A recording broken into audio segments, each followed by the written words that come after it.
It is a privilege to get to know you. So not everyone is entitled to every chapter of your book.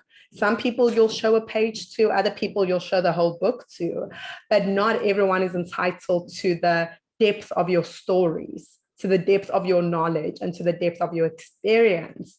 And as you were speaking, I just like thought about that. And I thought, how profound is it that we walk around life as people, assuming that everyone is entitled to know everything about us. And it's like, no, there's some parts of you that are sacred. There's some parts of you that are just for you. It doesn't make you a secretive person. It makes you a wise person, because not everyone should know everything. And I love that that's your journey and that's where you are. I want to ask you a question though, because I know as this journey unfolds, a lot of people are going to feel this, and maybe a lot of people will feel like it's abnormal, but there comes a state of isolation. There comes a space of loneliness. There comes a space where you feel like no one understands you. Did you go through that space? And if so, how did you deal with it? I think I've gone through that like most of my life, but I just don't think I cared. Like, does that make sense? I think as a child, I was always a tomboy, and like that was my thing, was playing sports. And I do believe that the soul that came out of me somehow was a very strong kid. Like I was like the kid that would fall off the tree and like not be dead. Like it was epic. I've come my poor mother. Let me just put that. Like I have a Jewish mother, and I was so clumsy. Like ran into the jungle gym clumsy. But I think what happens is that, sorry, Candice, I got distracted. What was your question again? I just had a blonde moment. Sorry. It's just dealing with, the isolation that comes with transformation. So I think isolation became physical last year, right? And I've always liked isolation. I would always say, I like being alone because I'm an only child, or I don't mind being alone because I'm an only child. Like it's that whole thing. But also my parents would always worry that I was worried that I would be lonely because I was an only child. So I kind of wasn't lonely because they didn't want that. Like, do you know what I mean? It's like you kind of adapt as a kid, and that's why I love kids. Like make a joke that my board of directors are going to be 5-year-olds because they're going to tell you the truth and they're going to tell you the future. Like it's epic.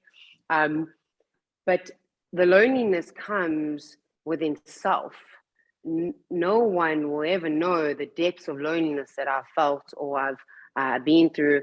Only people will know that when I write a book, right? Like that's a book that I'm going to write, because for me to speak about that stuff and have everyone's opinions and their deflections and their stuff in a conversation would just hurt me, because explaining oneself to someone else and your lens being clean, like when I say clean, if you're meditating, if you're taking care of your body, if you're doing the things that make us better, optimal humans when the heart and the soul is in the right place, it's very difficult to not be in isolation from people that don't get you.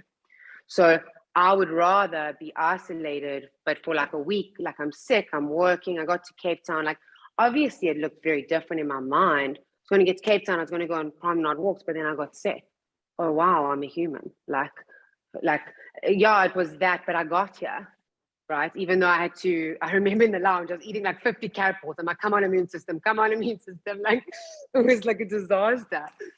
But I got here and I was sick. But I was blessed because I had my partner here that could take care of me. And that loneliness kind of subsides when you've got your people. And it's not your friends. Sometimes it's your friends, but sometimes it's also listening to a podcast. Sometimes it's listening to a meditation. Sometimes it's your own voice. So how I guess, got out of isolation was very much, I was isolated with a brain that never thought that it was good enough, which was even worse. Like that was hell, right? Liberating myself from my mind by doing things in the, like I say, the 3D world, that's like the outside world, that allows you to have more exercise, makes it better. Like I know I would isolate more when I gained weight. Obviously, it's dripped with shame. It's dripped with everything, because like I remember going to the fridge and going, oh man, I'll lose this weight. And it got me through. Thank God. If I didn't have food, like food was my mate. Me and Baloo like would be eating together. Like that. How did you build your business? Food. I'm joking. But everything serves its place. The moment that we go over it, that's when there's no balance. So like a chocolate, for example, could be something like, oh, it's a chocolate.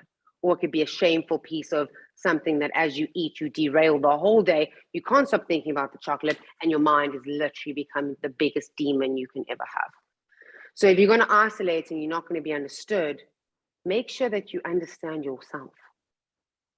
That's all. And then you actually attract people that get you. And if they don't, then tough tits, bye. Like, you get to call the shots now. It's like, I've done the work.